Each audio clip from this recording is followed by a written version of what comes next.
हमें तमाम लोग फोन करते हैं।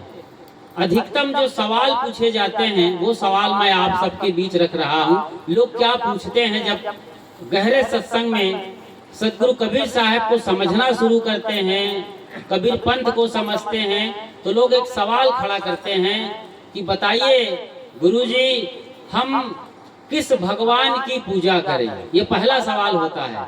हम किस भगवान की पूजा करें, कैसी भक्ति करें, क्या करें हम? तो मैं कहता हूं, आप किस भगवान की भक्ति करना चाहते हैं या किस भगवान को पूजना चाहते हैं? आखिर ऐसा क्यों चाहते हो कि आप एक भगवान की पूजा करो? सोचो जरा, आप सबको सोचना है इस बात को।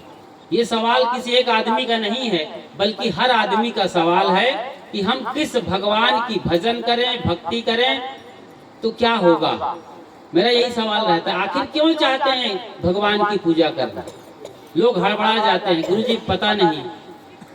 कोई समझदार निकलते हैं थोड़ा सा, तो कहते हैं हमें शांति चाहिए, सुकून चाहिए, जीवन में एक स्थिरता चाहिए, इसके लिए हम भगवान की पूजा करना चाहते हैं। भगवान बड़ा प्यारा शब्द है हमारे देश का। कम से कम हिंदुस्तान में, जहां हिंदू परंपरा की सर्वाधिक आबादी है, सब भगवान पूजते हैं। इनकी तादाद 33 करोड़ की है, ये मानी जाती है, या फिर 33 कोटि, 33 प्रकार के भगवान है। और आजकल आधुनिक दौर में हर दिन कोई न कोई भगवान नए नए अवतार लेते रहते हैं। हमारा देश भगवानों का देश है, धर्मों का देश है, रीति रिवाज परंपराओं का देश है। लेकिन इन सब भगवानों की पूजा करते हुए आदमी को आज शांति नहीं है, सुकून नहीं मिल रहा है, बेचैन है चित्त, परेशान है आदमी भीतर से। उसे जहां बताया जाता है वहां तक वो यात्रा कर लेता है। मुंबई के मुंबईया देवी से लेकर कोलकाता के काली माई तक वो पूजने जाता है।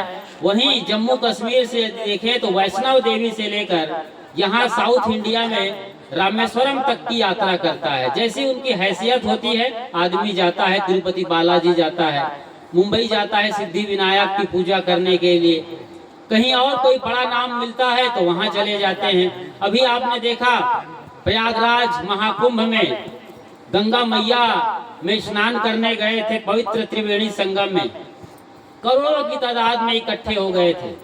कीड़े मकोड़ों की तरीके से लोग नजर आते हैं।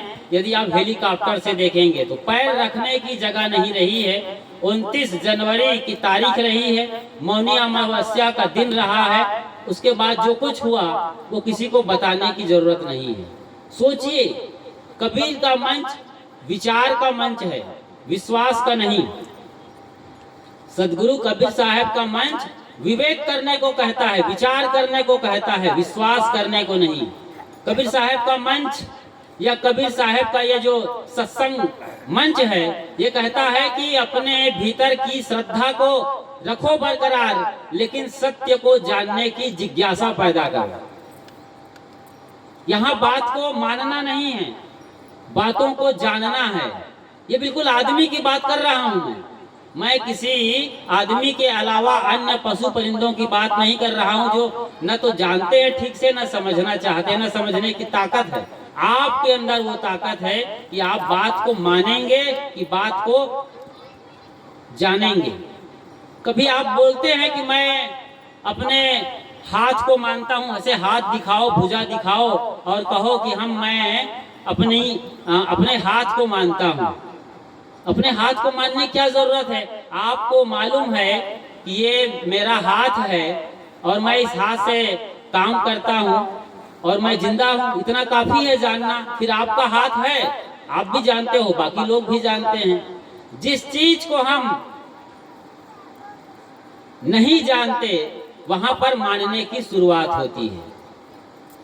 लोगों को बताया गया, तमाम महामंडलेश्वरों के द्वारा, वहां आए धर्माचार्यों और अखाड़ों के महंतों के द्वारा, और खास तौर से ब्राह्मण परंपरा के अंतर्गत जो ज्योतिषाचार्य रहे हैं, भविष्य वक्ता जैसे लोग होते हैं, नक्षत्र विज्ञानी, खगोल विज्ञानी, इन लोगों के जरिए ये बताया गया कि मौनी अमावस्या के दिन वहां पर रात के 2 बजे के बाद यानी ब्रह्म मुहूर्त की बेला जब शुरू होती है तो उस अवसर पर पवित्र संगम में स्नान करना अत्यंत फलदायी है, पुण्यदायी है। और लोगों की भीड़ उमड़ पड़ी, लाखों करोड़ों नहीं, कम से कम उस वक्त मौनी अमावस्या के दिन पूरे यदि इलाहाबाद शहर को देख लिया जाए तो कम से कम 15 करोड़ लोग थे, जिसमें कम से कम 12 करोड़ लोग तो स्नान करने ही आए थे। इतनी बड़ी भीड़, जगह छोटी थी और वहाँ जो हालात हुई है, भगदड़ मची है, वो कहीं किसी को बताने या पूछने की जरूरत नहीं है। सब लोग कहीं ना कहीं थोड़ा सही, सही पूरा सही आपने देखा है, सुना है, समझा है। क्या सचमुच में वहाँ गंगा मैया विराजमान थी? यदि मैया थी तो फिर ऐसी भगदड़ क्यों मच गई? यदि कोई वहाँ भगवान विराजमान है, 33 करोड़ में से त्रिदेव को ही मान लें, ब्रह्मा विष्णु महेश ही वहाँ पर विराजमान होते या आसमान से नजर रखे होते तो कहीं ना कहीं इस बड़े हादसे को टाला जा सकता है। इसमें कहते हैं कई हजार लोग मारे गए होंगे। लोग अब तरह तरह की बातें कर रहे हैं। वहां इतनी भगदड़ मची कि लोग पैरों तले रौंदे जाने लगे और प्रशासन ने अफरा तफरी में पुलिस और बाकी लोगों के साथ मिलकर लाशों को गंगा में बहा दिया। ये सच्चाई हो सकती है, मैं ये दावा नहीं कर रहा। लोगों की बात और बाकी चीजें जो आ रही है वो समझ में आती है कि इतनी तबाही मची वहां पर, कई जगह भगदड़ मची, मतलब लोगों को समझ में नहीं आया कि क्या होना चाहिए, क्या होना नहीं चाहिए। एक दूसरे पर चढ़ने लगे, किधर क्या है, किधर बस मौत मौत मौत, खुद को बचाना है। और सारे भगवान वहां पर देख रहे हैं, कोई भगवान बचाने नहीं आया। ये अभी अभी ताजा घटना है महाकुंभ की।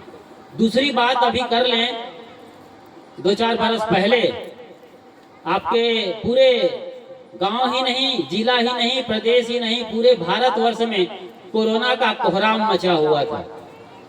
लोगों की लाशें निकल रही थी गांव से, लोग मारे जा रहे थे। हिंदू, मुस्लिम, सिख, ईसाई सारे लोग मारे जा रहे थे। कहीं से कोई पैगंबर नहीं आया कि मुसलमानों को बचा ले, कहीं से कोई क्राइस्ट जैसा आदमी नहीं आया, यूहन्ना यहोवा, कि वो ईसाइयों को बचा ले।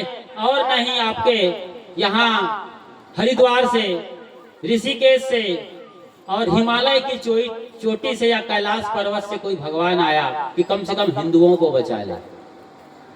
वेटिकन सिटी से ना तो होली वाटर बांटा गया पोप और पादरी के द्वारा, ईसाई सबसे ज्यादा मारे गए थे, कम से कम ईसाइयों को बचा लिए होते। वहीं मुसलमानों का जो अड्डा है सबसे बड़ा मक्का मदीना, वहां से कोई जमजम का पानी नहीं बांटा गया कि कम से कम मुसलमानों को बचा ले, जो 58 देशों में फैले हुए हैं और बड़ा आतंक मचाए हैं पूरी दुनिया में। जब देखो तब वो कट्टरपंथी होकर के जो तमाम सॉफ्ट कॉर्नर होते हैं वहां पर वो अटैक करते रहते हैं, हिंदुओं पर खास तौर से। लेकिन ऐसा कोई पैगंबर, कोई वहां पर खुदा अल्लाह ताला नहीं आया कि मुसलमानों को बचा सके। और ना तो आपके हिंदुओं की बात करें तो यहाँ हरिद्वार, ऋषिकेश, बनारस, अयोध्या, जो पवित्र भूमि है, और बाकी और जगहों से, मंदिरों से, देवालयों से, धार्मिक संस्थानों से कोई ऐसा नहीं निकल के आया देवता, भगवान या परमात्मा जो पवित्र गंगा जल पिला सके।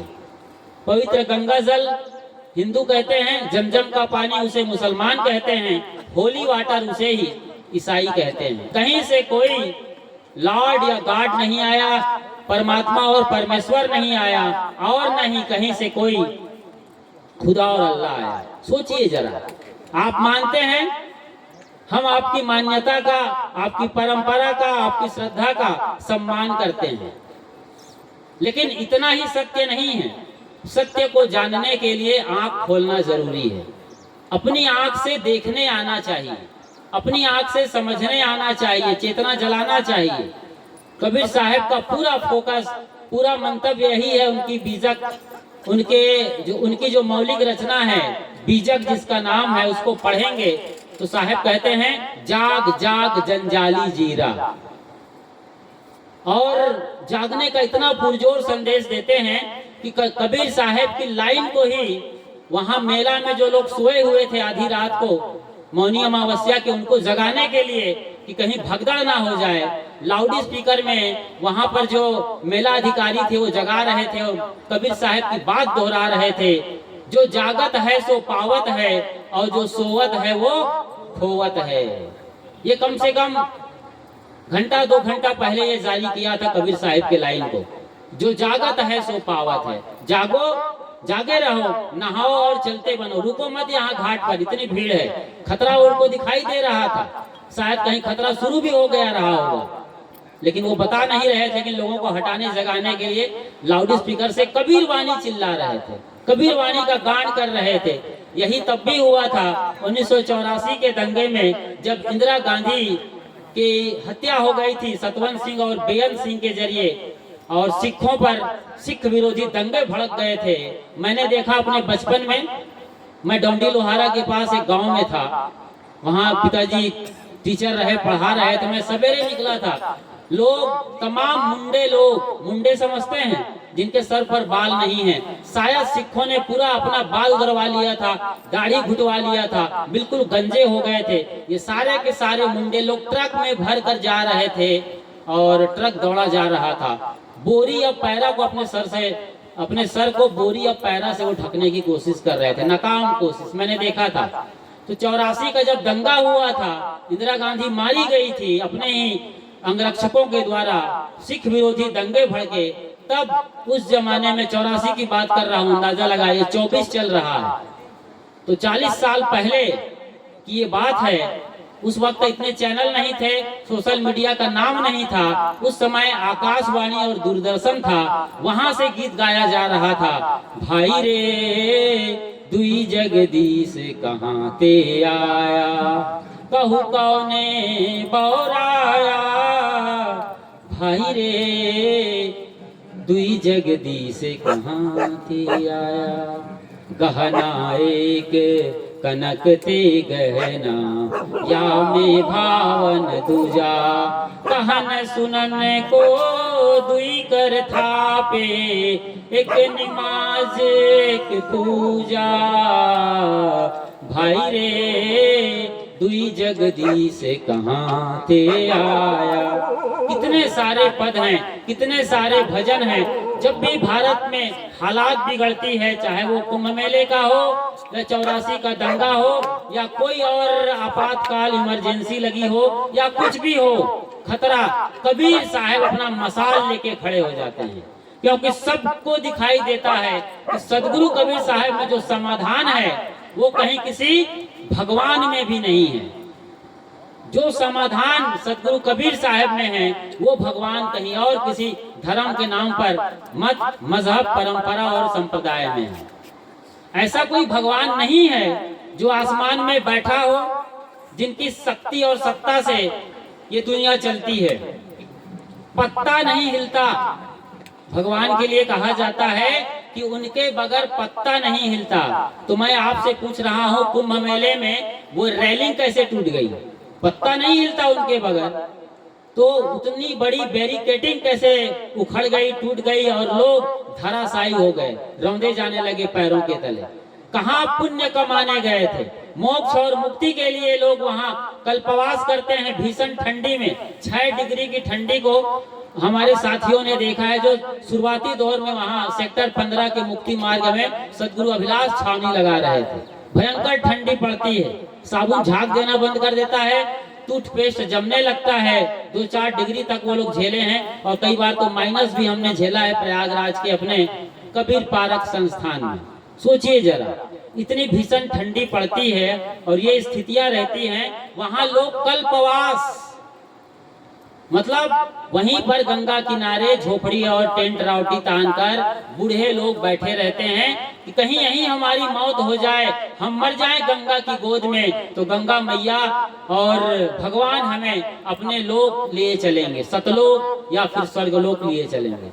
अभी भी बनारस जाएंगे आप, काशी, शिव की नगरी काशी कहते हैं, जहाँ कबीर साहब पैदा हुए हैं। तो तो वहां भी गंगा में नाव लेकर लोग किराए पर चलते रहते हैं। सोचिए कि कहीं यहीं हमारा शरीर छूट जाए नाव में गंगा नदी पर, तो हम सीधे स्वर्ग जाएंगे भगवान के धाम में। ये आज भी मान्यता है और बूढ़े बुजुर्ग ऐसा करते हैं, उनके घर वाले ऐसा करते हैं, जो अपने आप को कट्टर सनातनी कहते हैं, कहीं ना कहीं ब्राह्मण परंपरा से आते हैं। ऐसे लोग इस तरीके के कार्यों को ज्यादा अंजाम देते हैं। और तो और उसी गंगा किनारे मणिकर्णिका घाट, जहाँ पर मुर्दों को जलाने की परंपरा है, सबसे ज्यादा मुर्दे नदी किनारे मणिकर्णिका घाट में जलाए जाते हैं। वहां ये परंपरा रही है काशी करवट की। एक कुआं जैसा वहां पर गड्ढा था, वहां एक चक्र चलता था, रहड़ चक्र, पहिया चक्री जैसा।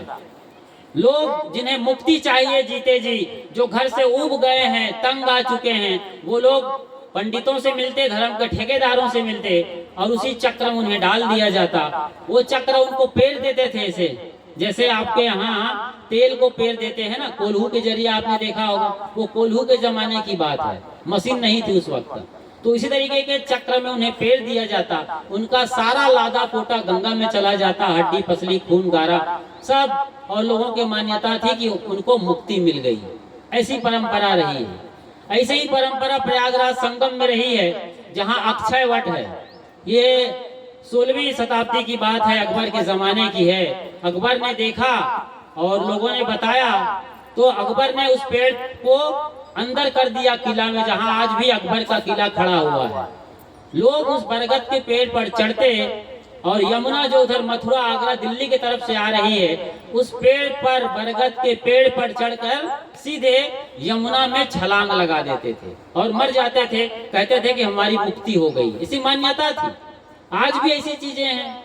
आज भी आप बकरा काटते हैं तो यही तो सोचते हैं कि हमारा घर इस बकरा के गर्दन कटने से, इसके खून से सींचने से, इसका मटन और गोश्त हम जब खाएंगे तो हमारी आने वाली नई बहू एकदम सदा सुहागन रहेगी। सोचिए, अपनी बहू को सदा सुहागन रखने के लिए, अपने घर में अच्छी हालात पैदा करने के लिए, बढ़िया अपने घर को स्वर्ग से सुंदर बनाने के लिए आप निरीह और मुक्त प्राणियों की हत्या कर देते हैं। मछली, मुर्गी, बकरे, भेड़े और ऊँट को खाया जाता है।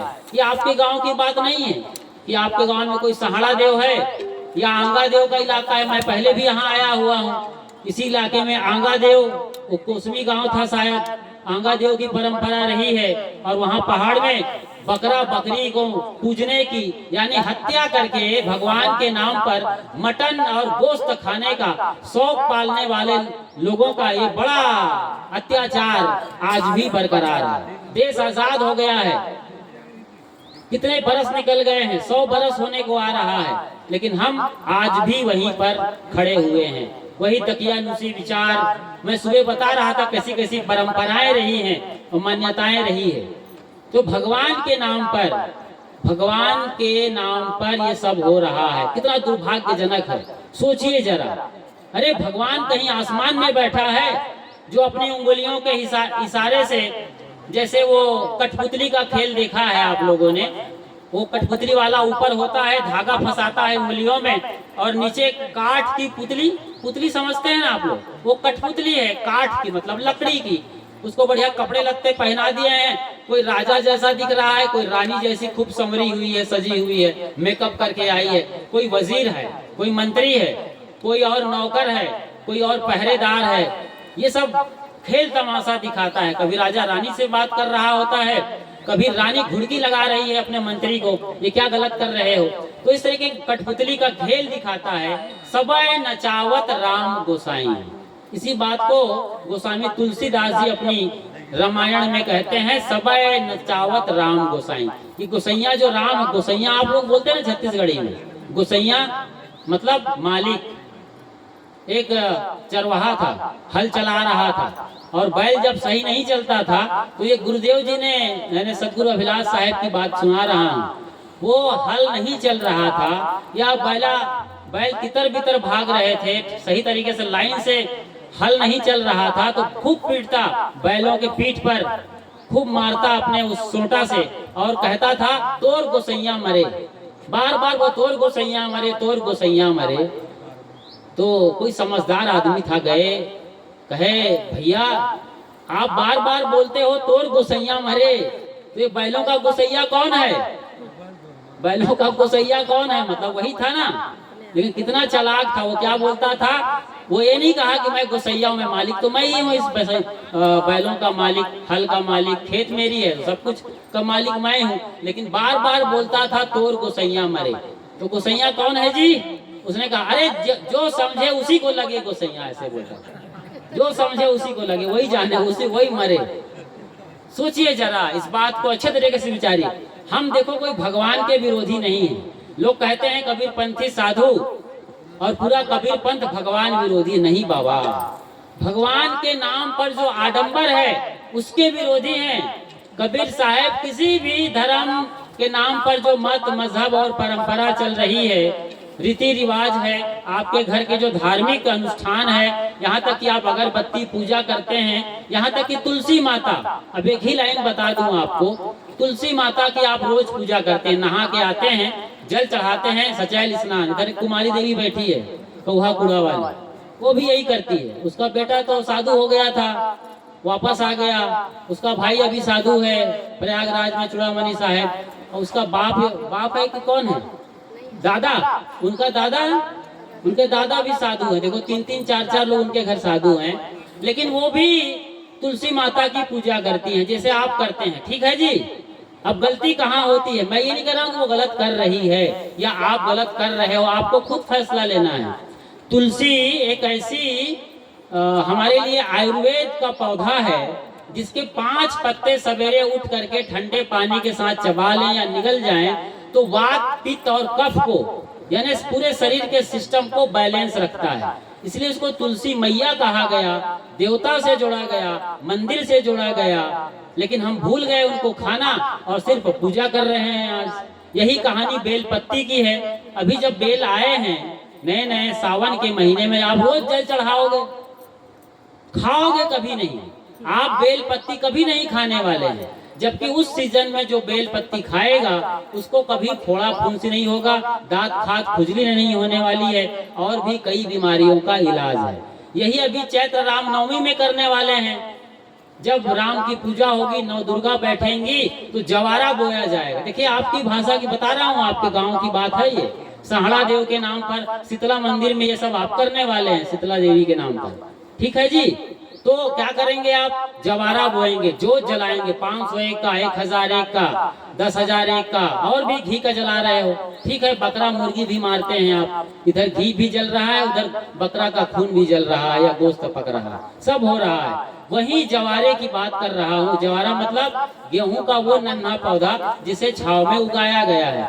हमारे पुरखे बड़े वैज्ञानिक थे, बड़े जानकार थे, बड़े समझदार थे। वो जानते थे कि गेहूं के ज्वारे को यदि गर्मी के शुरुआती दौर में पी लिया जाए रस निकालकर, तो कभी भी चिकन पॉक्स नहीं होगा, जिसको आप छोटी माता बड़ी माता कहते हैं।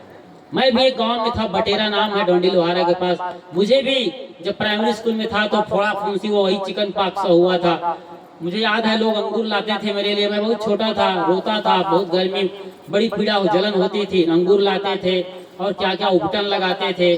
फिर वो गांव में घूमने के लिए पूरा कलश यात्रा हुई, शायद मैं भी शामिल रहा हूँ। वो नजारा मैंने देखा था, मैं बीमार था तब या बाद में, जो भी था, पूरे गांव को वो जवारा घुमाया गया। लोग झूठने लगे, गाने लगे, बहुत सारी तमाशाबाजी हुई, सर्कसबाजी हुई। आखिर में तालाब में उसे ठंडा कर दिया जाता है जवारा को। तब तालाब में पानी हुआ करता था, अब तो शायद तालाब को छोड़ो डबरा में भी पानी नहीं मिलता है, तो लोग ऐसे ही आधे अधूरे डबरा में जहाँ तहाँ फेंक के चले आते हैं। ये दुर्गा के साथ भी होता है, गणेश की मूर्ति के साथ भी यही होता है। खास बात मैं जवारे के कर रहा हूँ। हमारे पुरखे जानते थे कि जवारा पिया जाए तो गर्मी खत्म हो जाएगी, खून साफ होगा और बीमारी खत्म हो जाएगी। ये बात सही है कि नहीं? कि जवारा पूजा करना चाहिए या जवारा को पीना चाहिए? ये आप अपने आप से सवाल करिए। जवारा को पीना है, उस पवित्र प्राकृतिक जूस को पीना है, गेहूं के बारीक कोपलों के, कि हमें उसकी पूजा करके उसे गड्ढे में बहा देना है। बकरा का खून पीना सीख गया आदमी, सोचो जरा।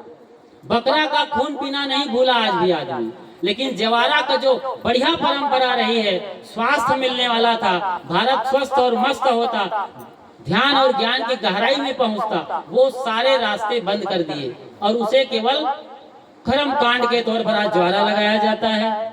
ऐसे ही बेलपत्ती, ऐसे ही आपके तुलसी पत्ती। शीतला मैया कहाँ से पैदा होगी? खून पी करके कोई शीतला माई पैदा नहीं होगी। हमारे पुरखे जानते थे ये सारे कर्म कांड यदि हम भगवान के साथ, मंदिर के साथ जोड़ देंगे तो परंपरा हजारों साल तक जिंदा रहेगी। परंपरा जिंदा तो है लेकिन विकृत रूप में है, नहीं समझते। अरे भाई, शीतला मैया आप ही लोग हैं, हर आदमी के अंदर शीतल आत्मा बैठी है, आप सब शीतला देवी हैं और आप अपने भीतर प्रकृति को जाने दीजिए। ये जो परमात्मा रूप में प्रकृति खिली हुई है, यही है परमात्मा, यही है भगवान। भगवाना, भा से भूमि, जिस धरती पर आप बैठे हैं यहीं जन्म लिए हैं और इसी धरती में आप समा जाएंगे। भा से भूमि अर्थात धरती, गा से गगन यानी ऊपर का ये हिस्सा आप जो देख रहे हैं आसमान, वा से वायु हवा और ना से नीर यानी पानी, और आ की मात्रा को आसमान कह दें, मतलब मिट्टी, पानी, आग, हवा और ये पूरा आसमान, ये पंच प्रकृति ही भगवान कहलाते हैं। इनकी पूजा सदा से है। आप यदि वेद को पढ़ेंगे, चारों वेदों को, तो वहां पर ना कोई ब्रह्मा है, ना कोई विष्णु है, ना कोई महेश। 33 करोड़ को छोड़ दीजिए, आपकी रणचंडी, शीतला, दुर्गा, सीता और जो भी और मानते हैं आप देवता, किसी का जिक्र नहीं है। अभी पता नहीं कब पैदा हो उत्तर प्रदेश के संभल में कल की अवतार, उसका भी वेदों में कहीं जिक्र नहीं है। आपके कोई देवता का नाम जिसको आपके दादा बाबा हजारों साल से पूज रहे होंगे, किसी भगवान का नाम नहीं है। तो क्या उस वक्त भगवान नहीं थे? वेदों में भी भगवान थे। वेद के भगवान कौन है? वरुण देव, जल के देवता, मरुत देव, पवन देव। मरुत माने मारुति, हवा, जल देव, हवा देव, पवन देव, अग्नि देव, मतलब सूर्य भगवान की पूजा होती रही है। और एक और बड़ा नाम आया, रुद्र। रौद्र रूप धारण करके जब तूफान मचता था, भयंकर बिजली कड़कती थी, तो गुफा मानव बहुत बुरी तरीके से डर जाता था, प्राण चले जाए इतनी भयानक विभीषिका अपने सामने वो देखता था। भयंकर बिजली चमक रही है, बादलों में भयंकर गड़गड़ाहट हो रही है और फिर उसके बाद एकदम भीषण बारिश हो रही है, भयंकर भीषण बारिश। पूरा उसका परिवार बह रहा है। गुफा में है तो बच गए, वरना कहीं झाड़ी झंखड़ में रहे, कहीं फंस गए तो सब बह गए। कांपते थे लोग, हाथ जोड़ते थे बिजली के सामने। उस रौद्र रूप की पूजा होने लगी। रौद्र रूप की पूजा होते होते वही रौद्र आज रुद्र हो गया और उसी रुद्र को भगवान भोले भंडारी कहा जाता है। ये क्रम से भगवानों का सिलसिला शुरू हुआ है। फिर ये पुराण बने हैं, शिव पुराण और बाकी और तमाम पुराणों में कि फिर भगवानों की चर्चा हुई, जिसको आप लोग जानते हैं। और ये बिल्कुल अभी ताजा है, 1000, 2000, 1500 सालों की बात है जिन भगवानों की आप पूजा करते हैं। असल में ऐसा कोई भगवान नहीं है आसमान में और कहीं भी जो बैठा हो आसमान में। उनको आप आंख बंद करके पुकारें, तपस्या करें ध्रुव और प्रहलाद जैसा, या फिर कोई और उपाय लगाएं और वो पुष्पक विमान में बैठ कर आ जाए। हमने कोरोना में देख लिया। कोरोना में क्या कोई तो आदमी रहा होगा जो दिल से पुकारा होगा, कोई भगवान आया। अभी गंगा में कोई आया इस तरीके से बचाने के लिए, कोई तो अरे 12 करोड़ लोग गए थे स्नान करने के लिए मौनी अमावस्या में। 12 आदमी तो कम से कम ईमानदार रहे होंगे जो सचमुच में भगवान को प्यार करते हैं, भगवान को समझते हैं और दिल से पुकारे होंगे। लेकिन ऐसा हुआ नहीं। ऐसा होता तब तो कोई भगवान कहीं बैठा होता तब आता। भगवान तो आपके भीतर बैठा हुआ है, उसे आप जानते नहीं हैं। मानने की तो बात छोड़ दीजिए। वो भगवान कभी आपसे बाहर है, कभी आपसे अलग है, कभी जुदा हुआ है। 24 घंटे जो आपके साथ रहता है वही तो भगवान है। उसी भगवान की ताकत से मैं बोल रहा हूँ, वरना ये माइक, ये स्टैंड अपने आप बोल लेता, हमारी क्या जरूरत थी। इतना बड़ा आयोजन करने का, बढ़िया सामियाना, पंडाल, दरी, भोजन, भंडारा, ये पूरा खर्चा किया जा रहा है हजारों रुपए, इसकी क्या जरूरत थी। आपके भीतर भगवान बैठा है, वो सुन रहा है, मेरे भीतर भगवान बैठा है, वो बोल रहा है। इसी बात को आज अच्छी तरीके से समझना है। जब हम अपने माँ बाप में भगवान नहीं देख पाएंगे, अपने ही घर के अपने लोगों में, यहाँ की तक की पति पत्नी के अंदर भगवान नहीं देख पाएंगे, बच्चों के अंदर, बुजुर्गों के अंदर भगवान नहीं देख पाएंगे, तो भगवान हमें और कहाँ मिलेगा? न कोई मंदिर में, न मस्जिद में, न चर्च में, गिरजाघर, न ही गुरुद्वारा में, नहीं मिलने वाला है। वो मंदिर की दीवार है, वहाँ एक मूर्ति रखी हुई है, वो भी बताती है। मंदिर में आप जब जाते हैं तो केवल मंदिर की मूर्ति को आंख खोल के देखिए, कितना सौम्य चेहरा है, कितना सुकून से भरा हुआ उनका वो मस्तक चमक रहा है। चेहरा को देखिए ना, पूरे आंखें एकदम शांत है, जैसे आपको प्रेम से पी जाना चाहती हैं। किसी भगवान की मूर्ति को देखिए, ये क्या कहती है मूर्ति? वो यही कह रही है कि तुम भी मेरे जैसे हो जाओ। इतने सौम्य, इतने भीतर से सुकून और प्रेम प्यार से भरे हुए चित्त के। फिर देखो भगवान आपके अंदर प्रकट होता है कि नहीं? भगवान आपके भीतर बैठा हुआ है, सोया हुआ है। आपके भीतर का कबीर सोया हुआ है, आपके भीतर का बजरंग बली सोया हुआ है, आपके भीतर के ब्रह्मा विष्णु महेश सोए हुए, उसको जगाओ। जगाने के लिए जागरण का नाम ही सत्संग है। इतना बड़ा आयोजन किया जा रहा है। भगवान भग्न कर दिया जिसने अपने बांध को, अर्थात जो अपने बंधनों को तोड़ देता है, छिन्न भिन्न कर देता है। भगवान के नाम पर जो मायावी खेल चल रहे हैं, उस माया से बाहर जो निकल आता है, वही भगवान को जानेगा, समझेगा और आगे बढ़कर भगवान के दर्शन करेगा। फिलहाल खड़े हो जाएं आप और